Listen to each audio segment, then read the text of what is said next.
que le film vous a plu. Je crois que là, on a pas mal de questions à poser à Frédéric.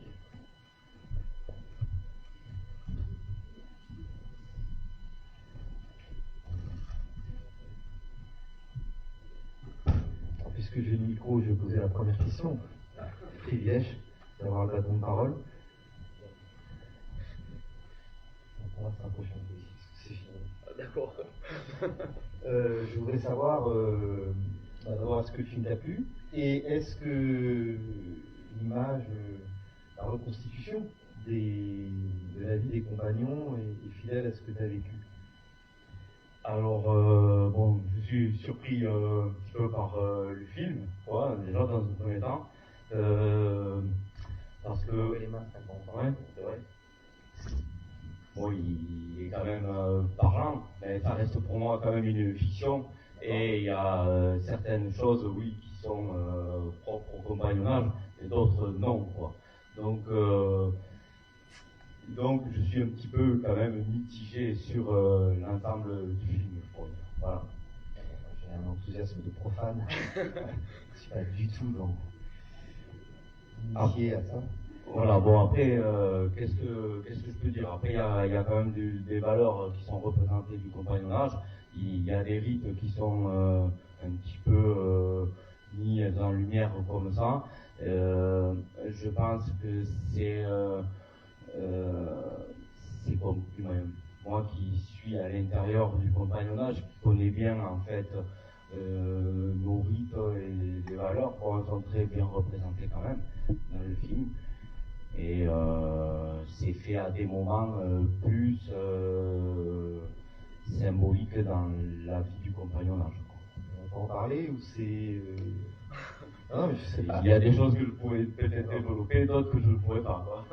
Alors sur les choses que tu peux développer, il y a 3 grades, je crois, non Alors, oui, bon, ça, ce qu'on peut dire par là, ça c'est par rapport à l'initiation dans le compagnonnage, l'évolution et comment on va devenir compagnon. Donc là, c'est très peu montré quand même dans le film. Hein. On voit un petit peu que le maître d'apprentissage est rugueux un petit peu avec elle au départ, ce genre de choses. Donc ça, c'est vrai qu'en général, dans la formation chez les compagnons, il faut quand même si on peut dire, se l'appeler, quoi. C'est pas facile, il y a de temps en temps des non-dits, mais c'est au niveau du travail, quoi, surtout que ça se passe, quoi. C'est aussi pour développer chez la personne une manière pour se surpasser et d'arriver à faire des choses qu'il n'aurait pas fait si ça avait été trop simple, entre guillemets, si je peux dire. Et ça, dans le film, on le voit un petit peu, mais pas beaucoup, c'est plus... comment dire, par rapport à son évolution, son parcours compagnonique, on le voit pas trop, quoi. Voilà, là le film il est plus fait pour moi sur comment elle va s'en sortir dans les affaires qu'elle a eues auparavant dans sa vie d'avant, quoi. Donc, et moins sur son évolution dans le compagnonnage et comment elle a fait pour s'en sortir au sein du compagnonnage pour arriver à son œuvre plus tard, quoi. Est-ce que vous chantez comme dans le film? Alors oui, on chante comme dans le film. Alors après, c'est un petit peu différent parce que pour ma part, ce qui est représenté dans ce film-là, c'est le compagnonnage de l'association. En fait, il y a plusieurs sociétés compagnoniques, il y en a 3 essentiellement. Donc il y a l'association compagnonique, la fédération compagnonique et l'union compagnonique. Dans l'association compagnonique, là, c'est ce cas-là, pour cette société-là, c'est une société qui va accueillir, comme ils l'ont dit au bout d'un moment, des boulangers, des mécaniciens, des gens du bâtiment. Moi, je fais partie de la fédération compagnonique et essentiellement que les métiers du bâtiment. Charpente, menuiserie, tailleur de pierre, couvreur, peintre, vitrier, ébéniste, essentiellement que les métiers du bâtiment, et l'union qui est essentiellement les métiers de bouche, quoi, boulanger et la restauration. Voilà. Donc après, oui, bien sûr, on a des chants compagnoniques qui sont faits à des moments. Pour nous, c'est un petit peu différent. Pour l'instant, j'ai jamais encore chanté devant mes apprentis directement, comme ça, en rentrant dans mon atelier, quoi.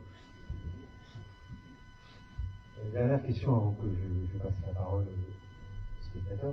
Tu as parlé d'initiation tout à l'heure. C'est un mot comme ça ou c'est vraiment le mot retenu pour l'entrée dans la confrérie? Au fur et à mesure des grades, donc comme on l'a dit là tout à l'heure, on a parlé d'aspirants et de compagnons. Le jeune, le dernier qui a été reçu, il parle de sa réception, quoi. Donc automatiquement, quand on passe du grade de jeune à aspirant, on a une initiation, et quand on passe de aspirant à compagnon, on a une autre initiation. C'est un rite qui permet de devenir compagnon, quoi. Il y a l'œuvre, mais il y a aussi une initiation compagnonique. Avec les valeurs, le règlement, tout ça, ça existe à la fédération, à l'union. La lecture du règlement, on a tous un règlement intérieur chez les compagnons, et c'est sûr qu'à la première fois, il faut en prendre connaissance. Je me dis, si je me trompe, pour atteindre la maîtrise, il faut avoir fait une œuvre, un chef d'œuvre. Alors si on peut dire oui, voilà, donc c'est vrai qu'au fur et à mesure de l'apprentissage, un peu comme elle présente son vitrail, donc bon là c'est un architecte dans ce cas-là, mais pour chez nous, en tout cas nous à la fédération compagnonique, on le présente aux compagnons, quoi. Donc automatiquement on va faire une œuvre au départ qui va être en fonction de nos compétences qu'on aura acquéries au début, hein.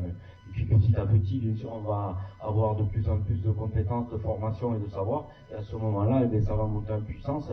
Et ces œuvres-là, et ces maquettes, au départ, ce sont quand même des maquettes, quoi, et vont être remplies de toutes les techniques et de toutes les difficultés qu'on peut rencontrer dans notre métier. Et donc c'est ça qu'essentiellement, on va essayer de mettre en valeur le jour où on va les présenter, quoi.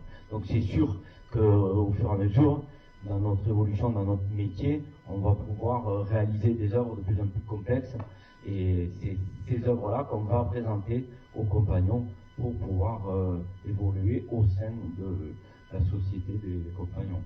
Après, les diplômes nationaux sont toujours là, hein.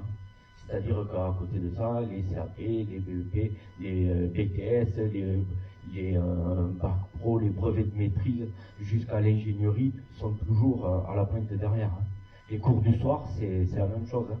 C'est-à-dire qu'après la journée de travail, on rentre, on va à table, on se douche, on se met propre, et puis après, pam, 2 heures et demie de cours, hein. Maths, français, histoire, géo, trait, et une fois que tout ça c'est fini, et bien qu'il reste un peu de temps, à ce moment-là, on va aller travailler sur notre maquette pour ceux qui se présentent à l'adoption ou à la réception. Et ton chef-d'œuvre à toi, c'était quoi? Alors, je peux dire que j'en ai fait plusieurs, parce que j'ai fait une toute petite au début, comme tout le monde, quand je commençais, que j'ai juste présenté pour valider un petit peu mon année de cours que j'avais fait chez les compagnons. Et ensuite, c'est difficile d'expliquer exactement ce que ça peut être, quoi, en fait, parce que ça reste pour moi, je suis charpentier, donc j'ai fait une œuvre de charpente, et comme j'expliquais tout à l'heure, j'ai mis un maximum de technicité qu'on peut avoir dans notre métier. Donc j'ai mis des versants droits, des versants en chinois, des impériaux, et puis après toute une technicité dans une flèche avec des bois, des verres, enfin c'est un peu compliqué à expliquer comme ça, sans connaître réellement la charpente, quoi. Je veux dire, ça va être compliqué pour moi de vous expliquer exactement. Il faudrait que je puisse vous montrer une photo pour que vous puissiez vous dire, ah oui, c'est un concentré en fait de ma formation, quoi. Si je peux dire. Si vous avez des questions, maintenant j'imagine. Thierry.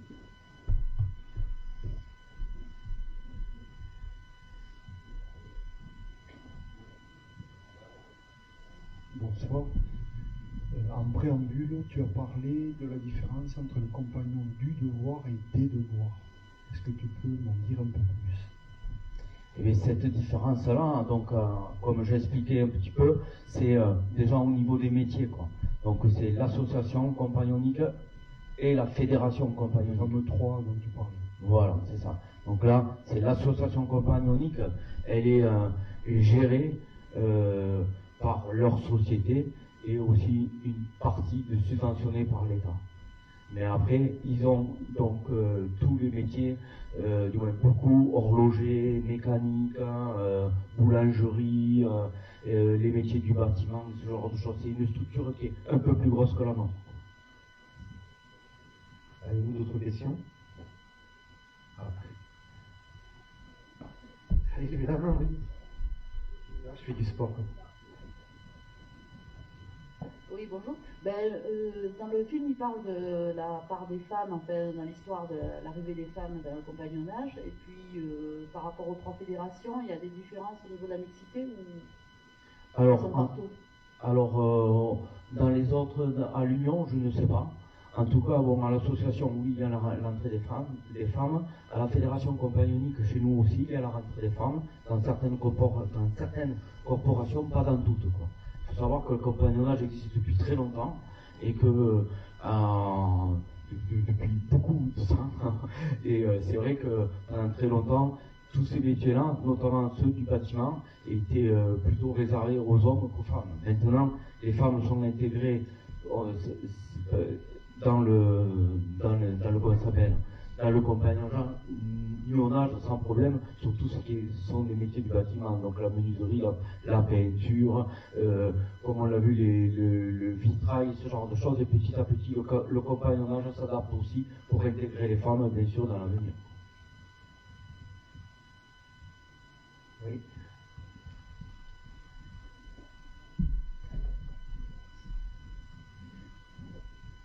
Bonsoir. Est-ce que vous pouvez nous en dire un peu plus sur le Tour de France, par exemple, sur votre Tour de France à vous? Est-ce qu'il y a toujours des villes incontournables, des étapes incontournables? Est-ce que vous êtes guidé? Est-ce que vous les choisissez? On les voit partir un peu sur les routes. Qu'est-ce qu'il en a été pour vous? Alors, pour moi, j'ai commencé une première année sur Toulouse, où j'ai passé en premier mon CAP, quoi, et où j'ai fait une première maquette qui correspondait à la valeur de mon CAP. Donc j'ai fait une année complète sur Toulouse. Et ensuite, au moment de partir, on a des choix, on fait des vœux en fait. Donc on a 3 vœux à faire, par ville de préférence.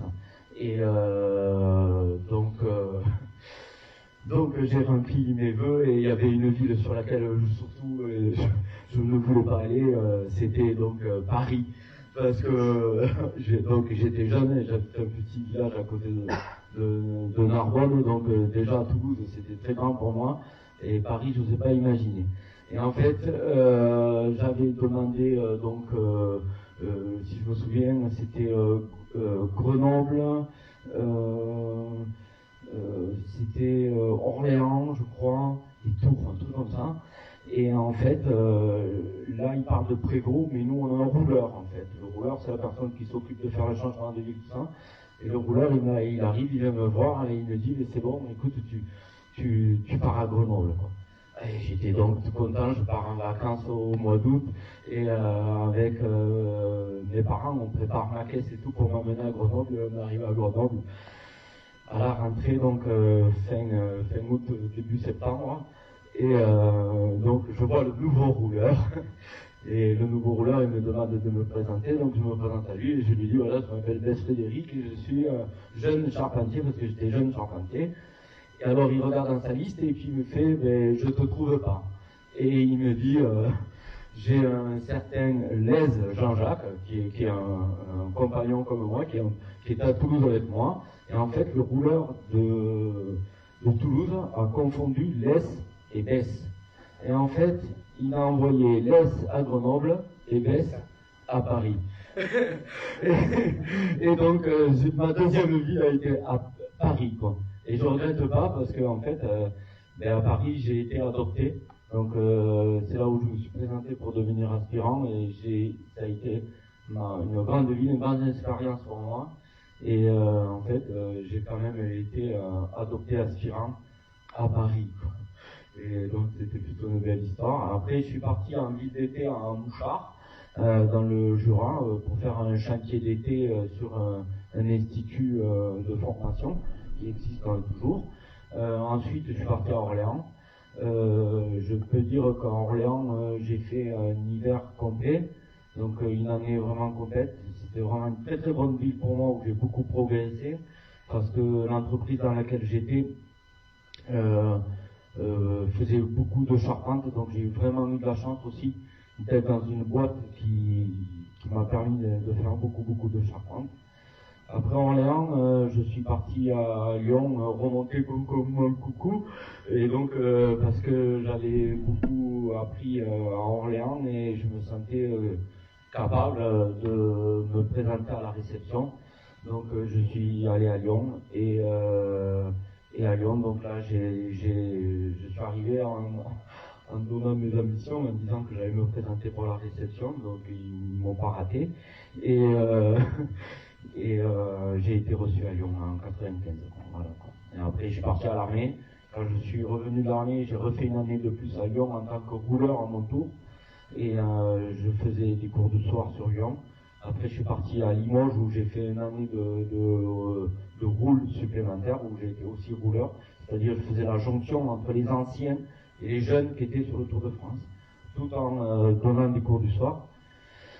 Et après Limoges, je suis revenu à Toulouse où je me suis sédentarisé. Voilà. Donc actuellement, je suis ici, mais je suis devenu un ancien, si je peux dire, où je suis sédentaire à Toulouse. Pendant quelques années, j'ai donné des cours du samedi, c'est-à-dire des cours de trait le samedi. Puis après, ma vie de famille et ma vie professionnelle m'ont ralenti, et c'est vrai que je vais moins sur Toulouse pour tout ce qui est cours aujourd'hui, parce que mon entreprise et ma vie de famille me prend du temps. Et voilà, mais j'ai quand même retransmis pendant quelques années après avoir été reçu compagnon. Aujourd'hui, je vous avouerai que je vais plus sur les adoptions et les réceptions en tant qu'ancien, quoi. Voilà. Et justement, tu parlais de la vie privée, de la vie de famille. On voit que, par exemple, le personnage interprété par Noé Jaoui a eu sa vie détruite, et pourtant, c'est nécessaire à son équilibre. En tout cas, dans le film que l'on voit, d'être avec des compagnons, elle a une histoire liée à son père. Est-ce que tu as rencontré des personnes comme ça qui ont des difficultés, qui ont tout donné, qui ont peut-être trop donné? Alors oui, il y a des compagnons qui aussi laissent des plumes, oui exactement, parce qu'ils donnent tellement pour le compagnonnage qu'ils s'en oublient un peu eux-mêmes et qui oublient aussi un peu leur vie de famille, et du coup, à côté, ça tient pas, quoi.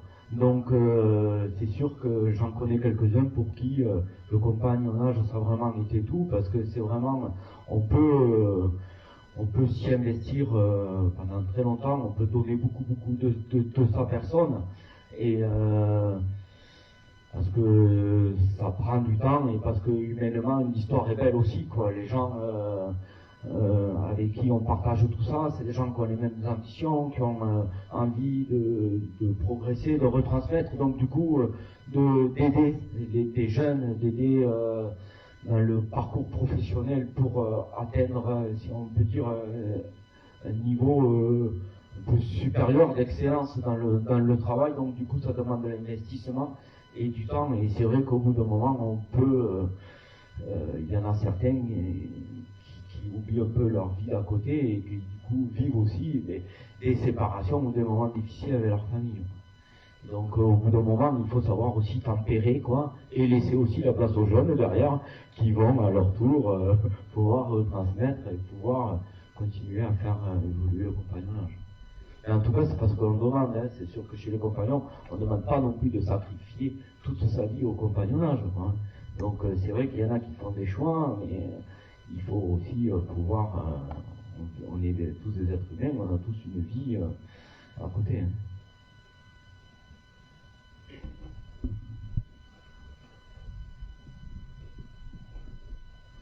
En tout cas, pour moi, j'ai pas sacrifié ma jeunesse. Hein, parce que des fois, on pourrait penser, certains pourraient dire, ouais, mais on sacrifie la jeunesse, hein, ce genre de choses. Mais moi, j'ai pas sacrifié ma jeunesse, j'ai beaucoup travaillé. Je suis content d'être arrivé là où je suis arrivé aujourd'hui professionnellement. Le compagnonnage m'a beaucoup apporté et en aucun cas j'ai sacrifié ma jeunesse. Malgré le travail, j'ai bien profité du Tour de France. Oui, bonsoir. Dans le film, on a l'impression de valeurs qui sont presque quelquefois obsolètes. On avait oublié ces valeurs-là quasiment, en tous les cas dans l'éducation, et pourtant on les retrouve et elles semblent fonctionner merveilleusement. Il y a des règles, il y a des valeurs, il y a un rituel, il y a également une solidarité extraordinaire entre les compagnons. Est-ce qu'on n'a pas là le secret, en quelque sorte, qu'on cherche actuellement en France, du vivre ensemble peut-être? Alors ça, je ne sais pas, mais en tout cas, c'est sûr que ces valeurs-là, aujourd'hui, même si par moment, comme vous dites, elles peuvent paraître obsolètes, quoi, elles sont toujours d'actualité. Et chez nous, c'est vrai qu'elles font vivre le compagnonnage. Et on peut avoir des jeunes qui peuvent... Il y a des jeunes faciles, il y a des jeunes qui sont un peu plus difficiles. Enfin, on a tous des qualités, des tempéraments différents, et des caractères, des envies, et des casseroles, si on peut dire. Mais c'est vrai que ces valeurs, petit à petit, elles s'intègrent. Et les jeunes qui intègrent le compagnonnage vont aussi se les prendre, les anciens vont essayer de les retransmettre. Bon, après c'est pas toujours rose non plus, mais on essaye de s'y tenir le plus possible pour que justement le vivre ensemble, autant avec les femmes aujourd'hui qui sont intégrées, les autres corporations, pour pas qu'il y ait de distinction, pour que tout le monde soit à la même enseigne. Alors, ce que tu es en train de dire caractérise parfaitement les adages pour savoir où on veut aller, il faut savoir d'où on vient. Et justement, on donne souvent une origine mythique avec les bâtisseurs de cathédrales, ou peut-être encore antérieurement, aux compagnons. Est-ce que vous avez eu des cours pour, j'imagine, est-ce que tu peux nous parler un petit peu de l'origine de ta corporation? Alors, ouais, mais là, c'est l'historique quoi du compagnonnage, donc c'est sûr que les bâtisseurs... Pas du néolithique, quoi. Après, l'historique c'est grand, quoi. Si on refait l'historique du compagnonnage maintenant, on n'est pas couché. Mais et même moi, je le connais, mais pas complètement, parce que c'est vraiment grandiose. Mais c'est vrai qu'au niveau de l'historique, dans un premier temps, c'est quand les hommes ont commencé à se fédérer, justement, pour pouvoir bâtir, quoi. Et c'est à ce moment-là, on va dire que les premières traces de compagnonnage ont commencé à se montrer, quoi. Et puis après, il y a eu le moment où il y a eu les fameuses constructions sur les cathédrales. Là aussi, les premières corporations, c'était essentiellement les tailleurs de pierre, quoi, qui étaient les plus nombreux, parce qu'à cette époque-là, on faisait beaucoup de constructions en taille de pierre, quoi.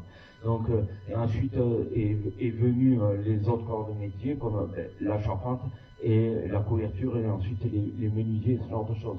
Et au fur et à mesure du temps, ces sociétés se sont, si on peut dire, regroupées en un seul devoir, et puis après, elles ont fusionné en plusieurs devoirs. Après, les guerres et ce genre de choses, et les petites histoires aussi entre les rites et les compagnons, ont créé les sociétés compagnoniques qui sont aujourd'hui. Et les valeurs de s'entraider, de compétences, de retransmettre le devoir, les compétences, son savoir aux autres sont toujours les mêmes. Et autant à l'association qu'à l'union qu'à la fédération compagnonique. Donc ça, c'est aussi une force propre au compagnonnage, quoi. Donc après, c'est vrai que par rapport aux techniques, après, tout ça, ça a évolué aussi, et c'est sûr que c'est important de pouvoir le retransmettre pour pouvoir vraiment garder toute cette technique qui est propre à toutes ces années d'expérience aussi, quoi, de l'histoire et d'aujourd'hui. Alors, je sais pas vous, mais moi, ce qui m'énerve, je te passe dessus la parole, ce qui m'énerve souvent, tu l'as dit en introduction, on l'entend dans le film, c'est d'opposer travail manuel et travail intellectuel, comme si le travail manuel n'était pas généré par l'esprit, hein, et que, surtout quand on est chef de chantier ou lorsque l'on crée. Et ça, c'est un côté assez insupportable.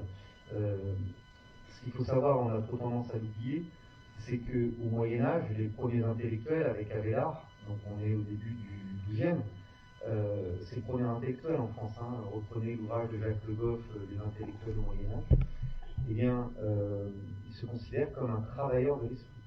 Et les universitaires, leur méthode, leur outil, leur règle, c'est la scolastique, et leurs outils, ce sont les livres. Donc ils font vraiment une comparaison, ils s'appuient sur les métiers, et il n'y a pas de séparation comme ça à l'époque. C'est plus tard, avec la révolution industrielle, et bon, un peu avant avec l'humanisme, tout ça va apparaître. Donc c'est bien de revenir et en tout cas, sur la période beaucoup plus récente, de rappeler que, enfin, je sais pas, on entend là, mais c'était la honte d'aller, il le dit à un moment, la honte c'était la honte d'aller dans le technique, bah, bravo quoi. Tout à fait. Moi, c'est la valorisation qui est insupportable. Quand je suis parti un petit peu quelque part, c'était ça, quoi.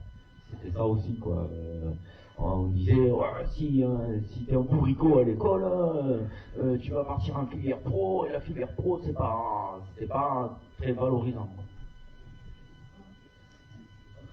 Bonsoir Fred. Bonsoir. Juste, connais-tu un petit peu s'il y a des échanges encore à travers l'Europe et peut-être même un petit peu plus loin au niveau mondial, si le système existe dans d'autres pays et sous cette forme-là? Merci. Alors oui, il existe donc les compagnons allemands, quoi. Donc ça c'est notre société compagnonique avec laquelle on échange énormément. Après dans le monde ailleurs, j'en connais pas d'autres, mais les Allemands sont très actifs au niveau compagnonnage. Et même eux, quand ils sont reçus compagnons, ils doivent partir de chez eux minimum 3 ans dans le monde entier avec leur petit carnet et voyager et marquer tout ce qu'ils font dans leur voyage. Et nous, on a souvent à la fédération compagnonique des rendez-vous avec eux, quoi. Voilà. Donc il existe, oui, les compagnons, le compagnonnage allemand est très actif, quoi. Après, ailleurs, j'en connais pas d'autres. Une dernière question, c'est tard. C'est encore les travaux avant minuit, pardon. Les valeurs que vous avez encore développées pendant que vous étiez compagnon, ce sont les mêmes valeurs que vous développez aussi en famille. Et est-ce que vos enfants ou votre fille ou votre garçon, si vous en avez un, n'aspirent pas à devenir compagnon aussi? Alors, c'est peut-être le moment de lui poser la question. Non, parce que non, j'ai ma fille, elle est là, mais pour l'instant, peut-être que pour elle, c'est un peu tôt pour le savoir. Et encore, et en tout cas, peut-être un jour, je sais pas. En tout cas, elle, comment dire, je peux pas là non plus la forcer à faire ce que j'ai fait, quoi. Elle choisira sa voie et peut-être que elle pourra, peut-être qu'un jour elle ira, parce que c'est peut-être possible ou peut-être pas.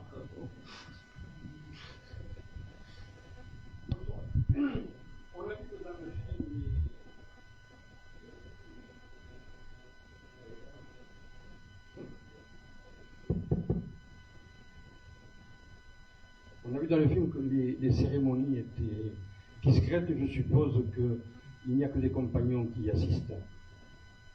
Et je voudrais savoir si la discrétion, donc vous venez de Narbonne, est-ce qu'on peut vous demander comment vous appelez Narbonnais, ou est-ce que c'est un grand secret?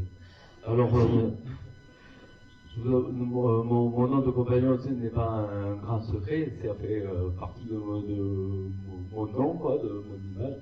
Donc, moi je ne m'appelle pas Narbonnais, mais moi je m'appelle Languedoc, déjà, parce que je fais partie du Languedoc Roussillon à l'époque, quoi, et c'est Languedoc, la persévérance. Voilà.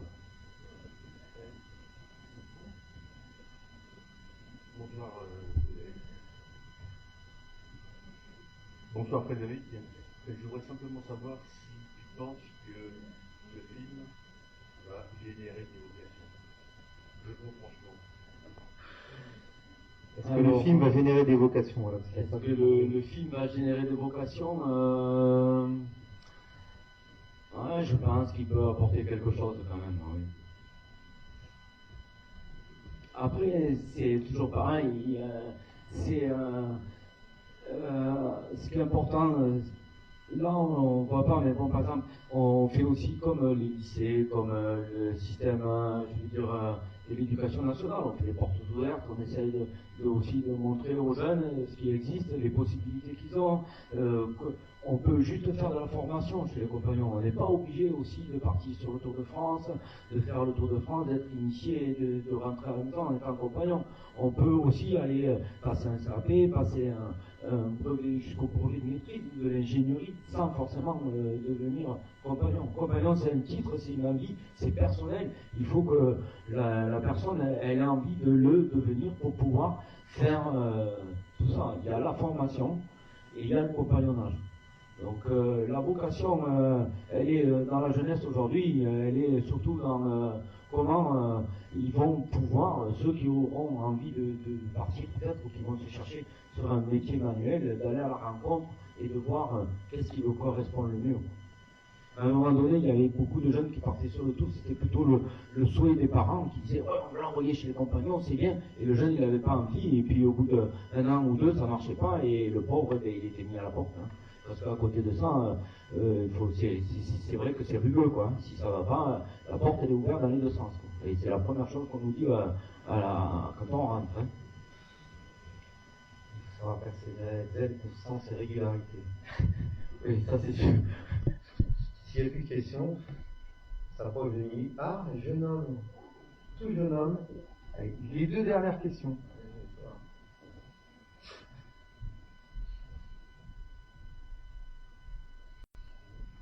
Futur compagnon.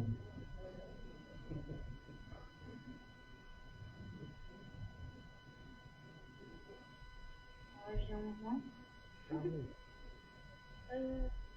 C'est pour me demander, est-ce que vous avez tous une boucle d'oreille? Alors, c'est une bonne question. Alors, on l'a pas tous. Et je peux répondre, moi j'en ai, alors comme si on peut dire dans le film, j'en ai deux, c'est pas pour le look, c'est un symbole de reconnaissance hein, en fait qu'il y a entre le compagnonnage et le voyage. Donc aussi. Donc en fait, et une symbole de fidélité vis-à-vis du compagnonnage. Voilà, ce que représentent les boucles d'oreilles. Chez les compagnons, on n'appelle pas ça des boucles d'oreilles, on appelle ça des joints. Quoi. Voilà, donc en fait, on est jointés. Mais aujourd'hui, c'est un peu plus délicat vu que à une certaine époque, les gens dans la rue pouvaient reconnaître un compagnon à ses joints. Aujourd'hui, c'est un peu plus compliqué.